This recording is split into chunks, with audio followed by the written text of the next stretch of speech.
Ni hao, konnichiwa, shalom, bonjour, namaste, jumbo.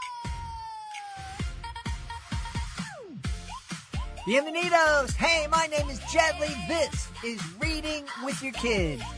We are beaming out to you and the entire planet from the beautiful, book-loving neighborhood of Reedville, the loveliest neighborhood in all of Boston.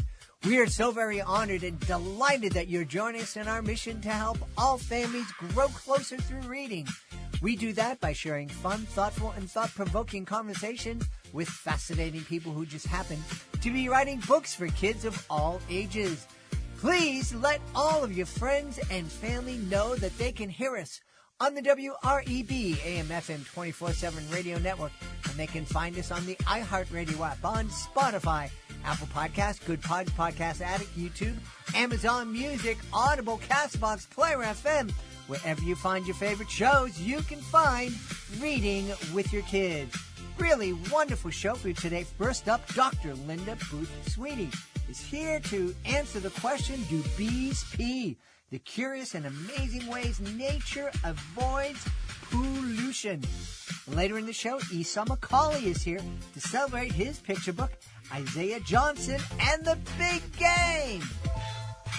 Hey, this is a message for all the authors that are listening. You know, you worked hard on your book. You spent months, maybe years, writing, revising, dreaming, and believing. You created characters, solved problems, overcame doubts, and brought a story into the world that only you could tell. Now it's time to help readers discover it. The Reading with Your Kids Certified Great Read program was created to celebrate outstanding children's books and to help authors reach more families.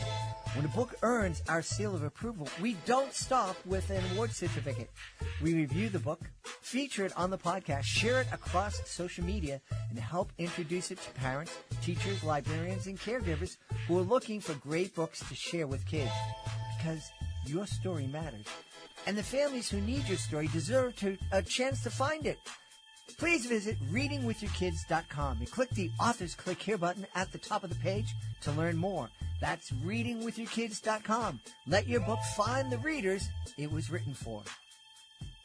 Joining us right now from the amazing state of Massachusetts, our guest is here today to celebrate her new picture book. It's called Do Bees Pee? The Curious and Amazing Ways Nature Avoids Pollution. Please welcome to the show, Dr. Linda Booth Sweeney. Hey, Dr. Linda, how are you? Hey, Jed, it is so good to be here with you. I am doing great. Thank you.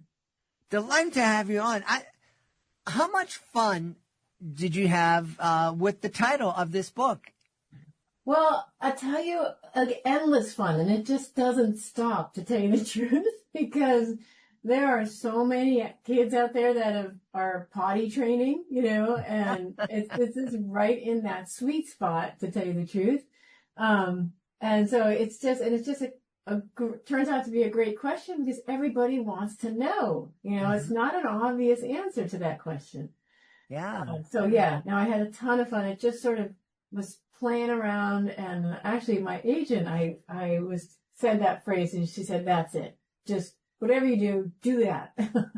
So that's what happened. Yeah. Yeah. I love it. I was recently promoting the podcast at a big educational event down in Louisville, Kentucky, and one of the books on our table was The Adventures of Fart Boy and Ricky Dog. And out of all the books on the table, and there were kids' books, and we had some books we thought would appeal to educators, that was the book that everybody went over to. And there were two reactions.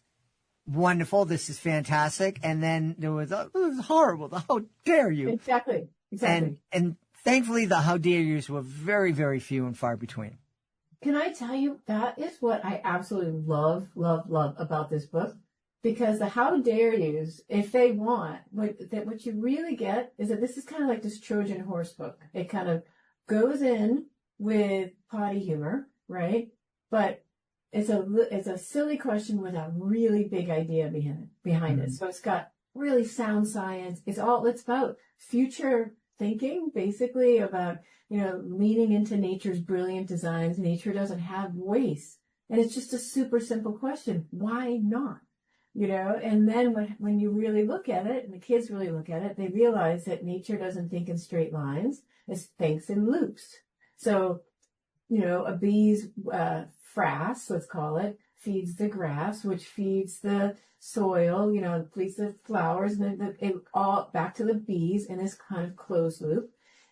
So it's this brilliant design. And so it's something that we actually we're learning more about in systems thinking. It's called regenerative ag, circular economy. These are all like the big adult words, but that's the basic premise underlying this book. So if I open the door with a silly potty humor kind of question and get the adults and the kids curious, but then we end up in a really important conversation about the way we need to kind of design products and, just how, also learning about ecosystems and nature. That's all good for me, Mm-hmm. Mm-hmm. Yeah. It's interesting. I created a disabilities awareness video way back in 1989. And in 1990, the Commonwealth awarded me a grant to bring the video around.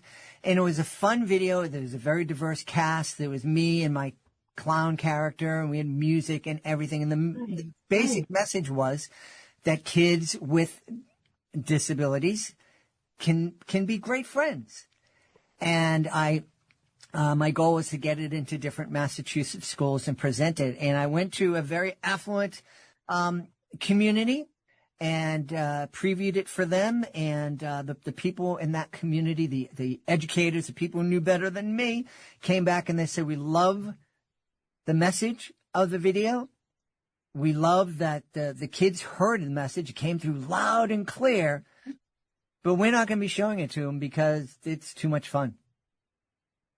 Wow. Well, personally, I'm sad to hear that, because if you know about children, you know that play is the way into learning, right? And so I fully embrace that and everything I do. I would call myself an experiential writer. I'm trained in Outward. I used to work for Outward Bound, so I became an experiential educator, and now I write and I think interactive. I think play, right? Yeah.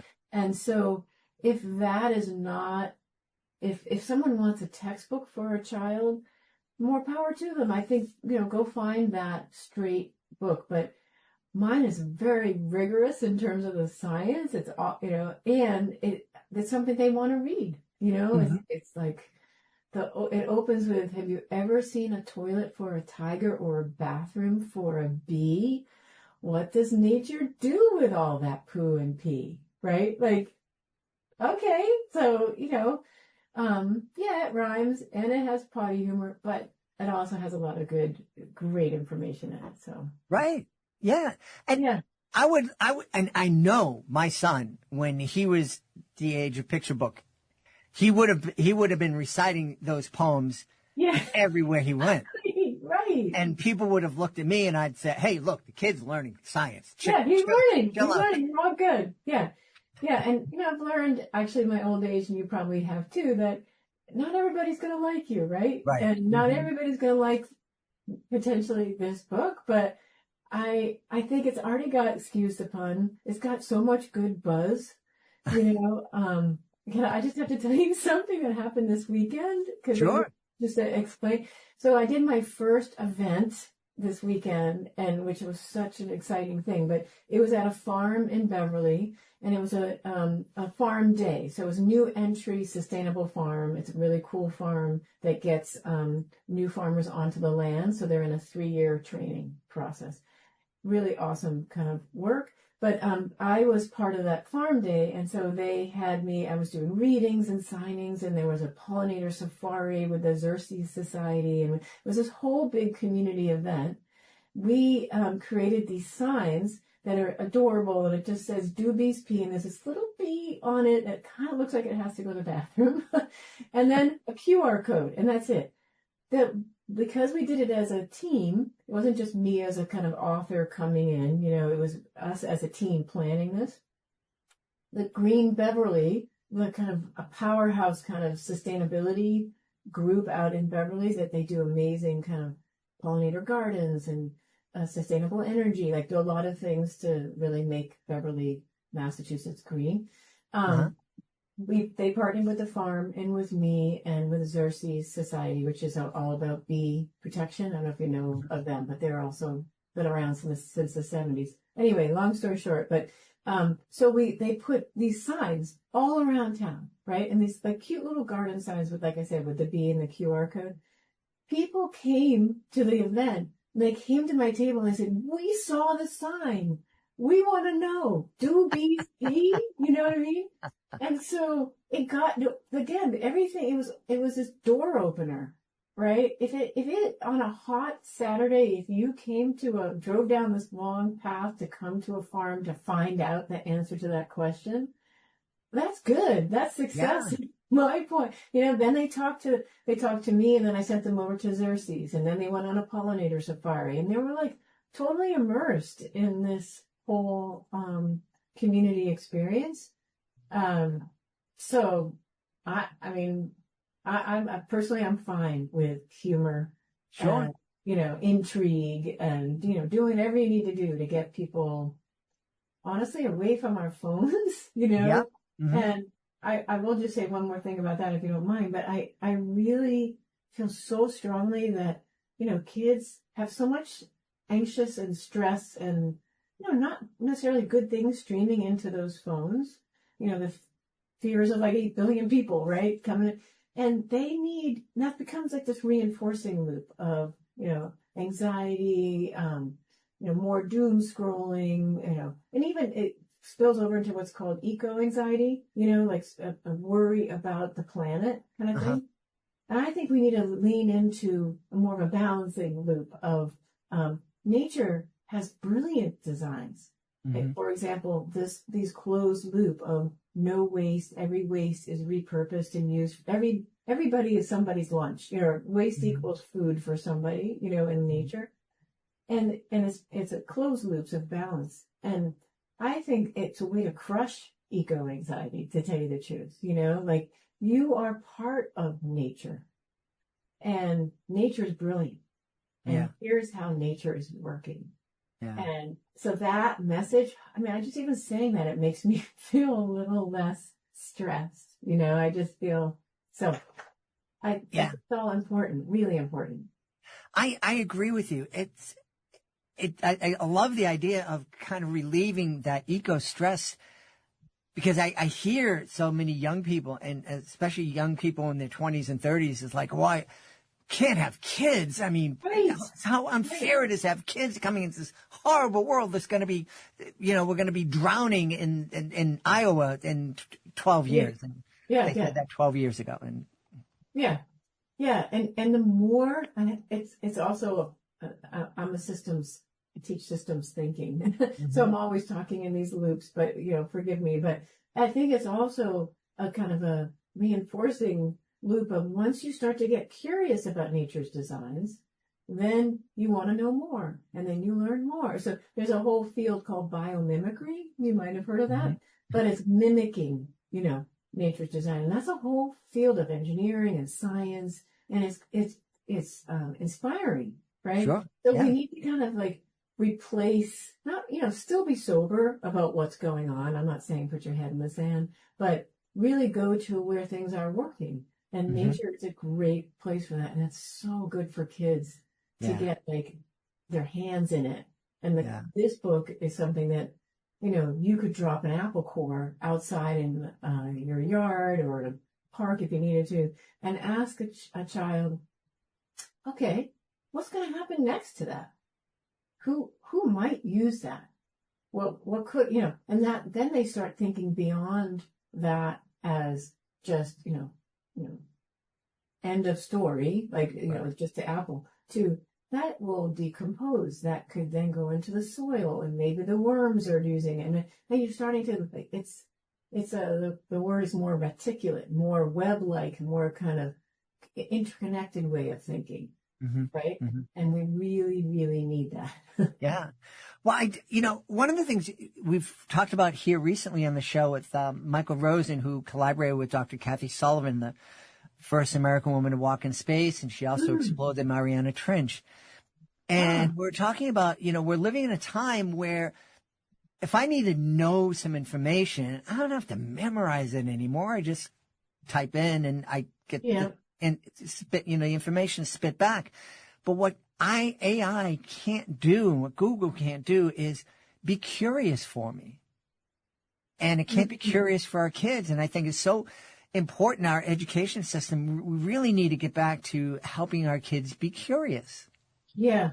Yeah. And I think it's interesting because one of the things that happened again at this event this weekend is I was amazed at the number of adults. So these were parents, lots of grandparents, environmental educators, different, just people who were open and really interested in how to talk to kids about these concepts, these ideas with the book.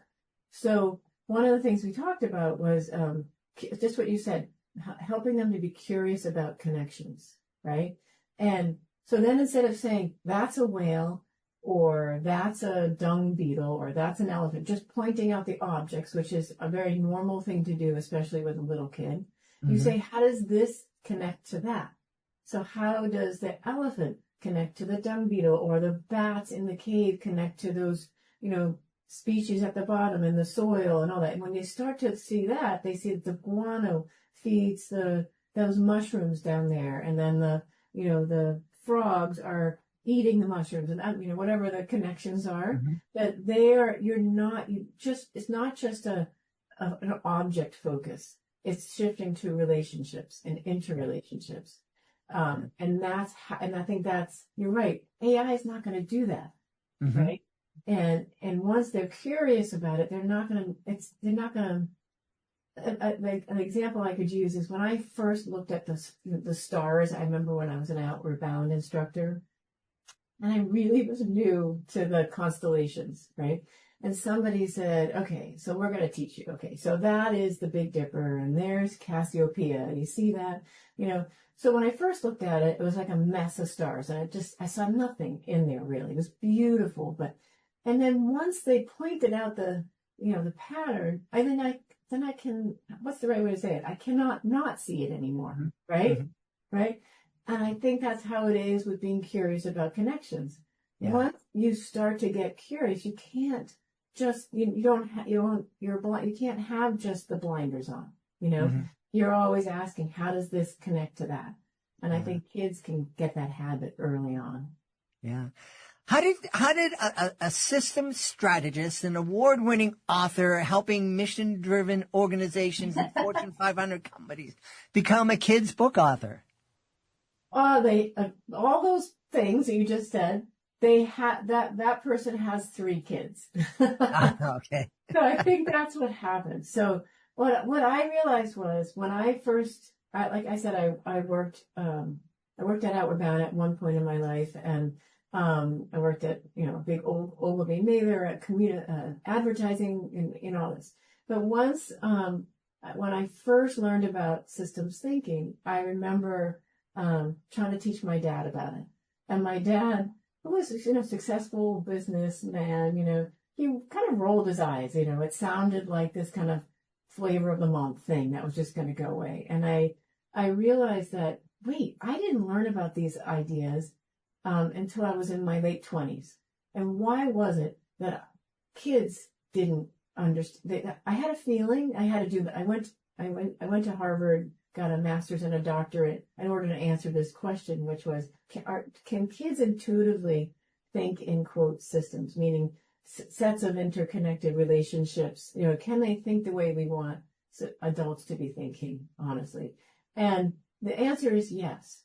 Yes, definitely they can. We just aren't. We're talking to them in ways, like I said, very object focused, but they can think in terms of, how, if wolves are taken out of Yellowstone, what then happens to the beavers and the warblers and the elk, all those sets of interconnections. Kids can trace all that, and they can then get really smart and anticipate, what happens if you tinker, quote, with a system, if that makes sense. So to answer your question, I went a little bit around in a circle, but the way I got to be a children's book author in part was I wanted really to get the systems ideas to young people, but I knew I couldn't just teach them the same way I was working with adults. So I really wanted to become a student of children's books.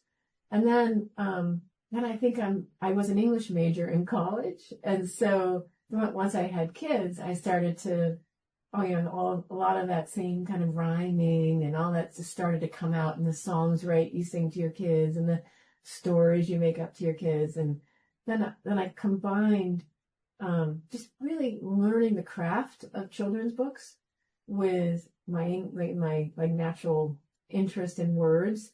And I eventually was able to bring in the systems side of my world, but in a way that was very, very kid friendly. Yeah. I love it. And just listening to you speak, one of the things we talked here on the podcast kind of jokingly, it seems that at one point, somebody in education decided, okay, let's take all these really fascinating subjects like history and science, and let's figure out the most boring way to present this to kids. I don't know, science is being curious and learning how things go. I remember going to college and taking an earth science, never had interest in science before, took an earth science class, learned how to do weather prediction, and it was like, man, where was this all my life? Exactly, because that's the planet you live on, right? Like, how could you not be teaching?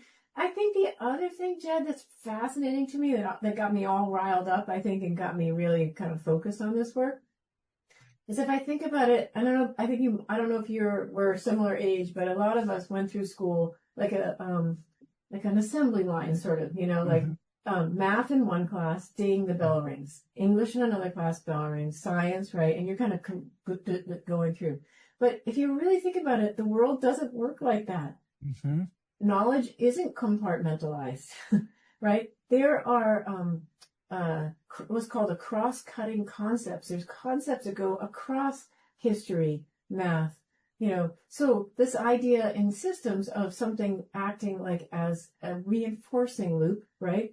That's a cross-cutting concept that goes across history. Think westward expansion. Well, what's underneath westward expansion is a reinforcing loop, okay? In the same thing in, let's say, the albedo loop, in climate and science. It's all reinforcing loops. I don't want to get too nerdy, but I'm just trying to say that there's patterns that cross over the disciplines that we learn in school, but we don't learn to step back and look at what's similar across them.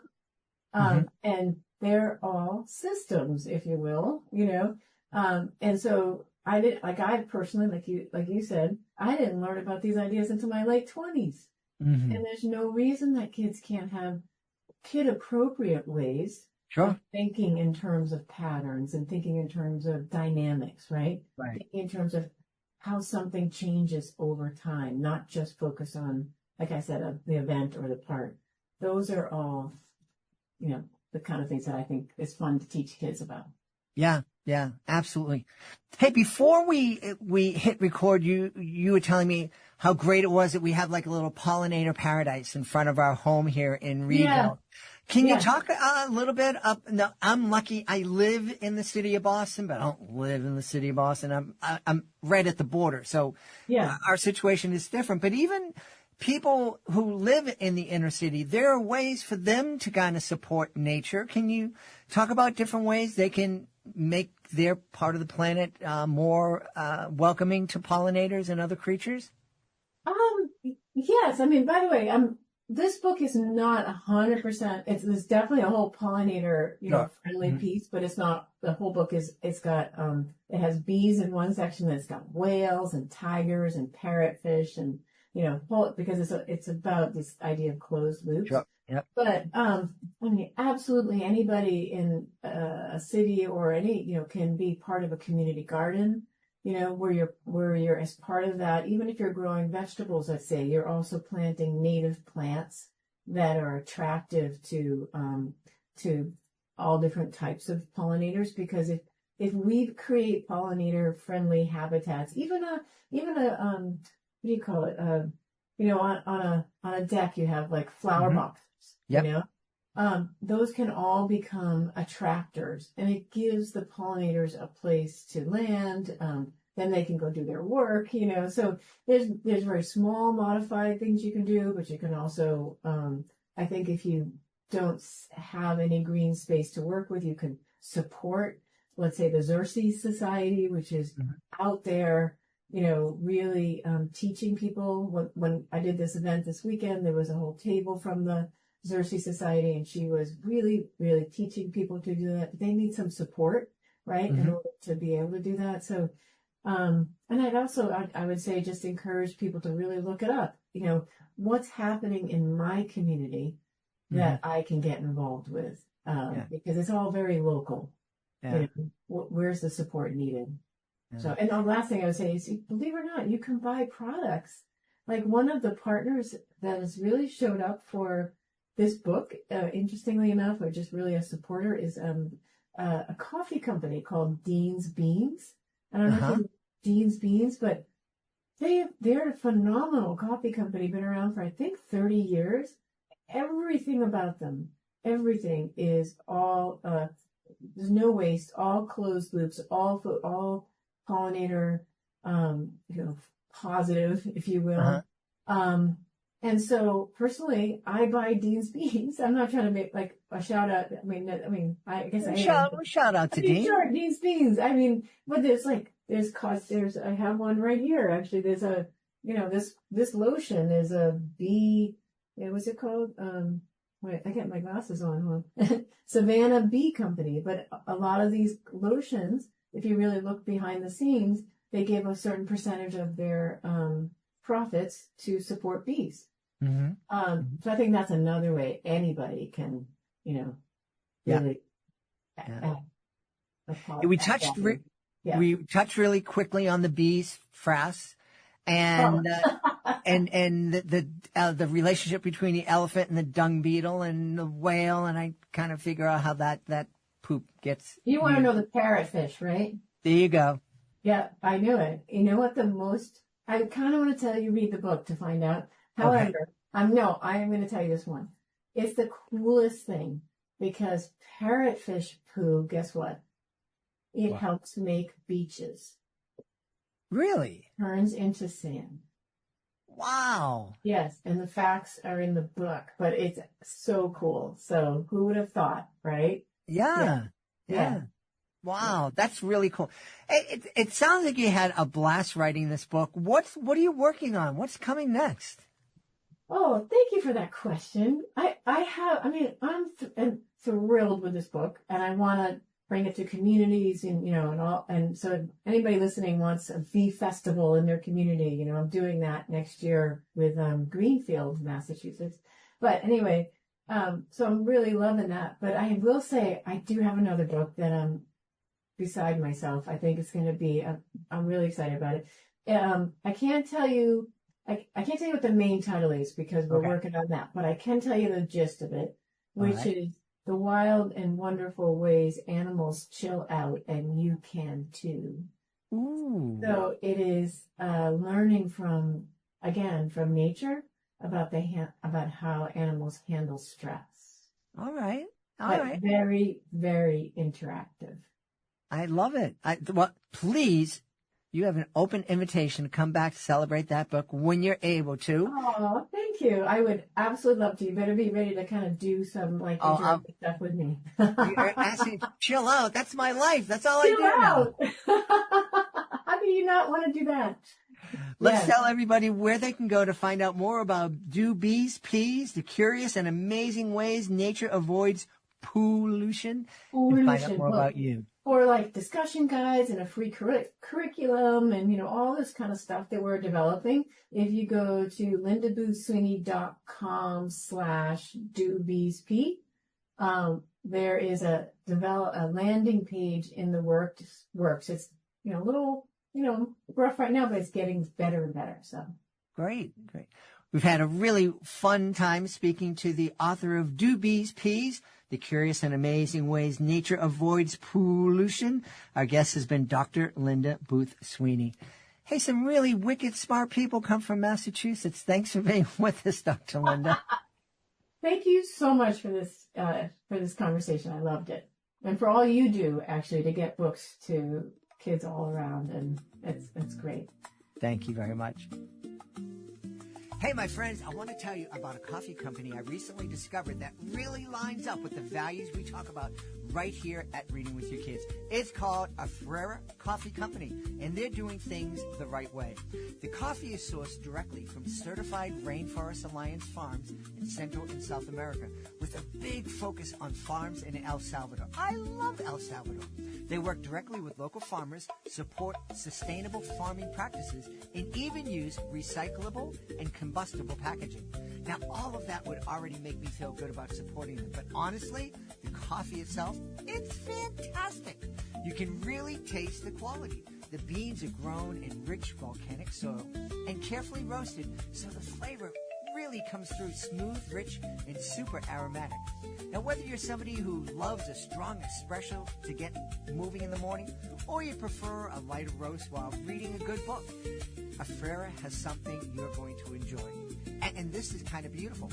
5% of all their sales goes to charities helping conserve and preserve the great outdoors. So if you'd like to try coffee that tastes amazing and supports good people doing good work, head on over to afreracoffee.com. That's AFUERA coffee.com, and use the promo code READ to get an exclusive 15% off your order. And of course, when you use the code, you're also helping support the podcast. Great coffee and helping families grow closer together. I'd call that a pretty magical way to start your day.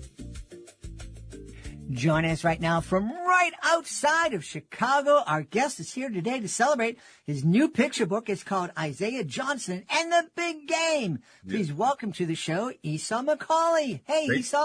Thank you so much for having me on the show. Delighted to have you on. Who is Isaiah Johnson? Oh, he is the fourth member of the Johnson family. So I've written 4 books around each one of the kids. And Isaiah Johnson is the largest. Is the oldest of the kid, and he's playing in a baseball game. Hence the big game. Yeah, cool. Yeah. This is tell us a little bit more about Isaiah. Yeah, he's like maybe late elementary, early middle school kid who his favorite player is Jackie Robinson. We're outside of Chicago. And so he wears actually 42 in honor of Jackie Robinson. So there's elements of kind of the history of the African American kind of movements for justice in the background of the book. And so he's there, his family's there cheering him on. It's the championship game. Everybody's there except for his father, who is running late to come to the game because the dad is actually at a business meeting that is taking much longer than he thought it would take. That's tough for kids when they're looking forward to their parents being in the stands. Yeah. So one of the things that I wanted to do is a lot of picture books, especially a picture book that has some kind of moral element to it. It's either the parent kind of shows up and teaches the lesson, or the parents are completely actually absent or incompetent in some way. But actually, the hero of the story is actually Isaiah, because the father comes right before the end of the game, and he has to ask his son to forgive him. Like, sorry, Isaiah, I missed most of the game. And it's Isaiah's job to actually forgive the dad. And what I really wanted to do is talk a little bit about what it means to fail as a parent, maybe because I have 4 kids myself. And I know how often I fail my children. And I didn't think there were a lot of books that actually dealt with what it's like for a kid to kind of find out that their parents are flawed and imperfect. And what does it mean for a kid to love the parent anyway? Yeah. You know, one of the pieces of advice, anytime a young person asks me, for parenting advice, I always tell them that pedestal that your kid has you on, get off of that as soon as you can. Yes. You're not perfect. You Yes. can't stay up there forever. And the earlier the kids find out that you're a human being, the better. And that's exactly at the heart of the book, because I feel like no one talked to me about how to fail as a parent. I'm not talking about malice or like, abuse or just like, what does it mean to recognize your limitations as a parent and as a human being? Because it wasn't like in the book, it's not a major business deal. It's not like an emergency where the dad has no choice. He's not putting food on the table or anything. He's just kind of messing around and he doesn't keep a promise. And the kid, is dealing with the emotion. Like he goes through and he kind of strikes out, the first couple of times. He's waiting for his dad to show up. And as a kid who played, sports, I know what it's like to go to a game and look in the stands and look for your family. And when they're not there, the emotional kind of, oh man, my mom and dad aren't there. And so I want to give something that was a completely kind of human interaction common amongst parents and children and put it in the context of a narrative that I think it'll give a conversation piece for parents and kids to talk about. Well, we definitely love books that spark conversations between parent and kids. Because that's where the bonding happens. Yes. The stories are great, but the bonding happens when we're having a conversation with our kids and they're finding out what we're thinking, we're finding out what they're thinking, we're valuing their opinion when we say to them, what do you think? Yeah, one of the things that's interesting is that like I watch a lot of young kids. I watch a lot of movies and I read a lot of children's books. And the favorite books, they're books that the kids love, right? And there's books that I kind of find not the most entertaining. And then there's books that I love that the kids don't like. But it's that sweet spot that there's a movie that's on that can entertain the parent and the kid, that's both the parent and the kid asking interesting questions. So I was actually trying to write a book that was for children that parents would enjoy reading to their children and to have a conversation and say, hey, have I ever done anything that have I ever failed you? So I was hoping that it gives parents the opportunity to ask this question. Has mom or dad ever done anything that kind of hurt your feelings? And then it gives them a chance to have a conversation about forgiveness and love and all of that other good stuff. Yeah. So important. I bet you there's a lot of parents out there who are thinking to themselves, I ain't asking that question. I don't want to have that conversation with my kids, but I think it's important. Yeah. Here's the funny thing that I realized. It was another one of the things that kind of inspired the book. I was talking to my sister, around the time the book was being written. And there was no malice, but I was having a conversation about my mom, who raised the two of us. She raised us the four of us by herself. We started talking about the things that, that were good about being there and things were difficult.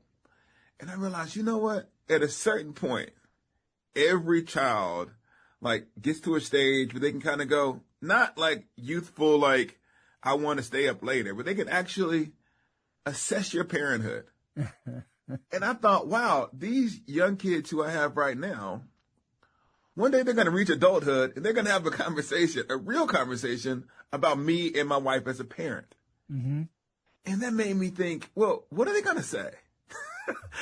Because right now we can say, oh, you don't know, because we want what's best for you. You don't know right now. Just, we're the parents. But when they're 35 or 40 years old, that's not it. They're going to actually be able to look back with real clarity and talk about what we did as parents.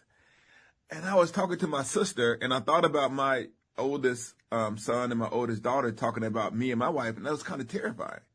Because I said, oh, inevitably, this conversation that they're going to have, this imaginary conversation in the future, aren't going to be like mom and dad were perfect. And I thought, well, what do I want them to say? This might be a weird thing for me to think about. What do I want my children to say as adults? Mm-hmm. That although our parents were imperfect, they loved us the best that they could. And when they made mistakes, they acknowledged them. Mm-hmm. And so the book is actually trying to get that idea into literary form. Yeah. Well, my kids are getting to that age right now. They're 30 and 33 and, but I'm lucky because one lives in Massachusetts, one lives in Orlando. So they're probably not going to get together and have that conversation. Oh, they're testing it. There's a text stream right now that you're not on. I promise you, it's already happened. It may not be in person, but if there's ever like a family event, a vacation, or a reunion, they're going to get together and they're going to talk about dad. Sorry. Okay. People talk about me anyway. So, Yeah. tell me, what inspired the Johnson family? There's this family that you've been writing about now. Yeah. So this actually goes back to the pandemic. During the pandemic, I write a lot of adult books. Mm-hmm. And I talk about race and justice in a lot of my adult work. And so one of my publishers came to me and said, "Hey, could you write about children?" I said, "Oh, sure. I'll see if I have a children's book idea." And at the time I had my oldest daughter. She's now going to be a junior in high school, but she was in elementary school at the time. And I used to take her to get her hair braided quite often at the beauty shop. And one time we were at the beauty shop, we had a conversation about black hair and why her hair looks different from some of her friends. And I took that idea and I turned it into a children's book. It was called Josie Johnson's Hair and the Holy Spirit. And the book did pretty well. And at the time, it sounds funny. So she got like a status. My oldest, she got a status amongst the other children. It was causing problems in my household. Because she said, "Daddy wrote a book about me." So I have to call the publisher so I can function as a parent. Mm-hmm. I said, "Publisher, can I write 3 more children's books for each one of my kids? So now she can't say Daddy wrote a book about me." So I've been trying to keep peace in my household, but it also ended up becoming a way of talking about family life in a way that is identifiable. So Johnson, the last name Johnson, is actually the high school that I went to. So the Johnson family was my high school. It's a black high school in Huntsville, Alabama. And each one of the kids, it's Isaiah, Annie, what is it? Now you're going to get me bad. Josie and Andrew. Those are just the middle names of all of my children.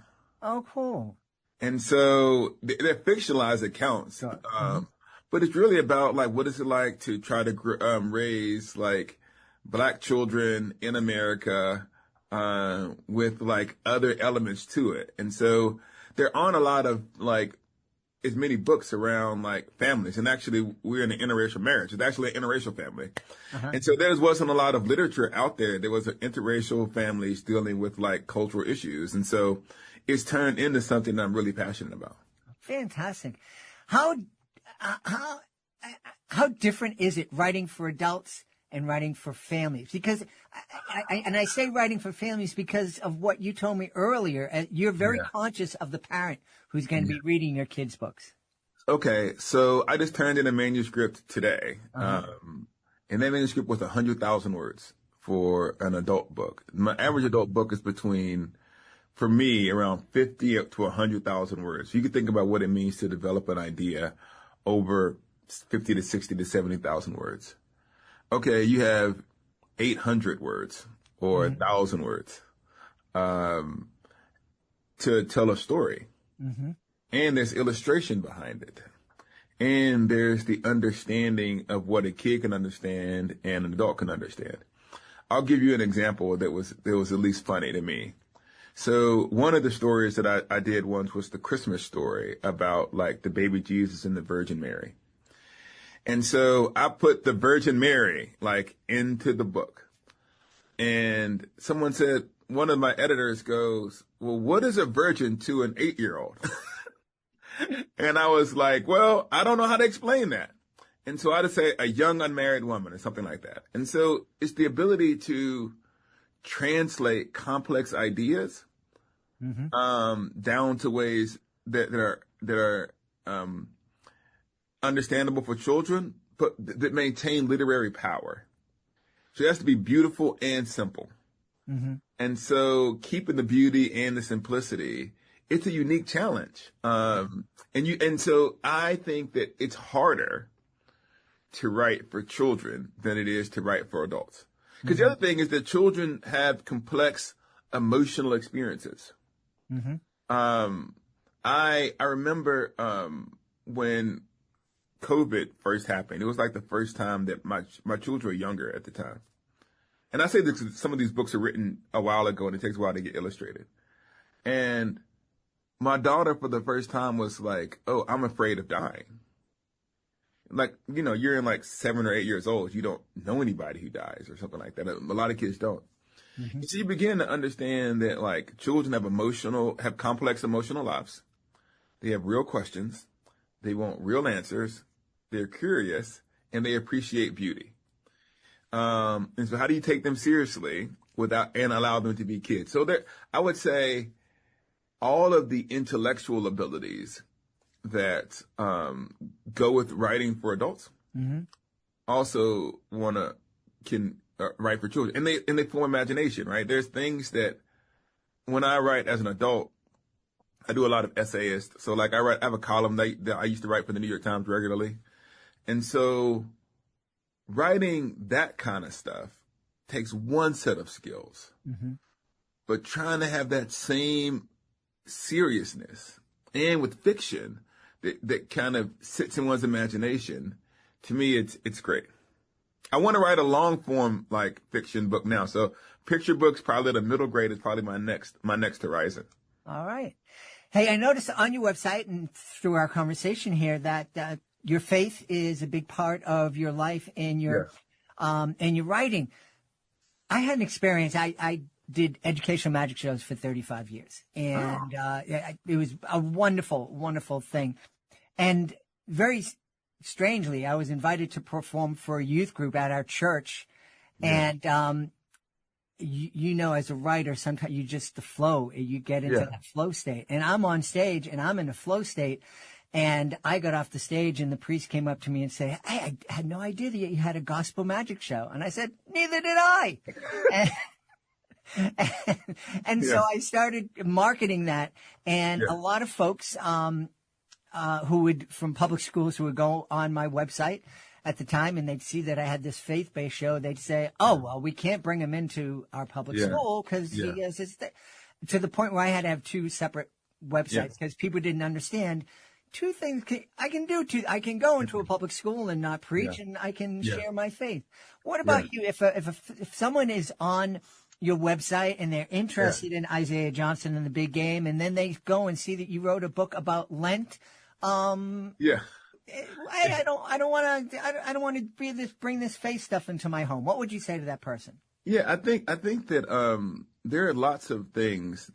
I think that what makes good writing beautiful is that it reveals something about what it means to be human. Mm-hmm. And there's tons of people who come from a different world, emotionally, theologically, or spiritually, that I can still appreciate their work. One of my favorite reviews, I wrote an adult book, and this gets to answer your question.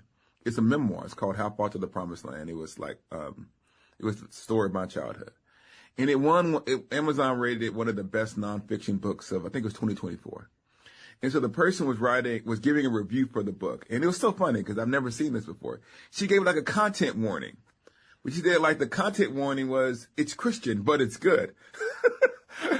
And so I thought like, wow, I didn't think, she's like, just so you be warned, reader, there are elements of religion in the book, but it's a whisper, not a shout. Uh-huh. And I think that that's probably what I would say that happens in a lot of my work is that it's not always shouting at you. You should do what I say or whatever like that. It's like we all write from perspective, and to edit that perspective out would be untrue to who I am. Mm-hmm. And I would say anyone who lives in a multicultural world will encounter people who have religious beliefs. And understanding how those people with religious beliefs like think and reason and live is important for your kids, even if you don't share it, right? Yeah. And so, like in this book in particular, Isaiah Johnson, it's about forgiveness, right? It's about the resources that Christian families sometimes use for forgiveness, which is like God forgave us, we should forgive others. Mm-hmm. And so it's not dogmatic in like a book on Lent or something like that, which I've written. It's more of a story in which a family's religion is part of it. One of the things really interesting when I think about art, I think we've gotten better about this over the last 10 to 15 years in films and media, is that we can sometimes pretend that religious people don't exist. So if you like see people in a television show or in a movie, maybe the people who are there who are religious are all hypocritical and they're kind of there for laughs. But the idea that someone is trying to live on the basis of a value and that it's in a non-judgmental, caring sense. It's just hard for people to see. And so rather than saying that I add religion into the stuff that I write, it's just I don't edit it out. Mm-hmm. And I think that a sign of respect for the work that I do is that, like, I'm mostly in places that aren't distinctively religious. Right. So the university that I teach at is a religious institution. But my columns, I write for the Atlantic and the New York Times, and they see it as good writing. Right. And so I hope the people who will read Isaiah Johnson will just simply see it as good writing. Yeah. Yeah, it sounds like great writing. And I had a conversation just the other day with my son-in-law's parents who are out to dinner. And, we were talking, about our faith, and he knows that I went to a Jesuit high school. Yeah. And he said, "Did you talk about other faiths at your school?" And I said, "Yeah, we had to read the Quran, and we had to, we learned about all the different faiths." Yeah. Because, if your faith can't stand up to some questions, then you probably shouldn't have that faith. Yeah. Yeah. Yeah. What's next for you? Do you have another children? You mentioned maybe going into middle grade. Have ideas for that? Well, I have this is book 3. The 4th book, is Annie Johnson. And so that one will come out in about a year or 2. Okay. And as far as children, there's a middle grade sci-fi book that, I've written about maybe 5,000 to 10,000 words of. Well, not sci-fi, fantasy. Okay. I got to make sure I get my genres right. So there's a fantasy book that's in the early stages of development. That's probably what's next for me. Uh-huh. Are you kind of challenging yourself to write, I got a picture book, I got a middle grade, I got a fantasy. Oh, next I have to write a romantasy. It's funny because people talk about, like, I've not actually, it's funny that I've changed genres, and like I've written in almost every genre. So I've written opinion pieces in columns. I've written kind of books about like religion, like the Lent book. I've written a memoir. I've written like a textbook. I've written there's a children's Bible that I wrote. And so I tend to like to try different genres. So not actually, the only genre that I've repeated is picture books in fiction. Okay. So I want to do a middle grade book, and then I want to write an adult fiction book too. Those are the two things that are dreams for me long term. Yeah. Well, I love that you're challenging yourself. Yeah. Hey, I have a team here, and they're great interns from Emerson College, and one of them said you should ask every guest at the end of the show. And I don't know because I don't usually do formals, but they thought I should ask someone like you. What would you love for a child to hear from an adult tonight? That they are loved apart from their performance. That the love is unconditional. Amen. I love that. Hey, I might add that question to all. Let's tell everybody where they can go to find out more about Isaiah Johnson and the Big Game, and find out more about all of your books. You can type in Esau McCaulley into any Amazon or wherever you buy books. So wherever books are sold, you can find my books. Excellent. You can find me on social media. I have the blessing of having a very unique name. I'm the only Esau McCaulley on the internet. So if you type that into social media, I'll pop up and I can see you all there. Awesome. We've had a really powerful time speaking to the author of Isaiah Johnson and the Big Game. Our guest has been Esau McCaulley. Hey, my friend, thanks so much for being with us. Come back next year when Annie's book comes out. Thank you so much. I'll make sure you get a copy of it. That's all the time we have for this episode of Reading with Your Kids. As always, if this episode made you smile or gave you something to think about, please consider sharing a link to the show with someone you love. Leave a 5-star review, and of course, subscribe to the show wherever you find your favorite shows. Want to thank the folks who made today's show so wonderful, starting with our amazing guest, Dr. Linda Booth Sweeney. Please be sure to check out Do Bees Pee, the curious and amazing ways that nature avoids pollution. I also want to thank Esau McCaulley. Please be sure to check out Isaiah Johnson and the Big Game. I want to thank my incredible team, Daylene Rose Advina Lopez, Chris Doherty. I want to thank my beautiful wife for all the love and support she brings into my life. Most of all, we want to thank you. Thank you so much for taking the time to join us today. And as always, thank you so very much for taking the time to make the world a better, kinder, more empathetic place. And thank you for taking the time to give your kids the best chance at success. And you do that every single time you read with your kids. I'll be looking for you in the next episode of Reading with Your Kids.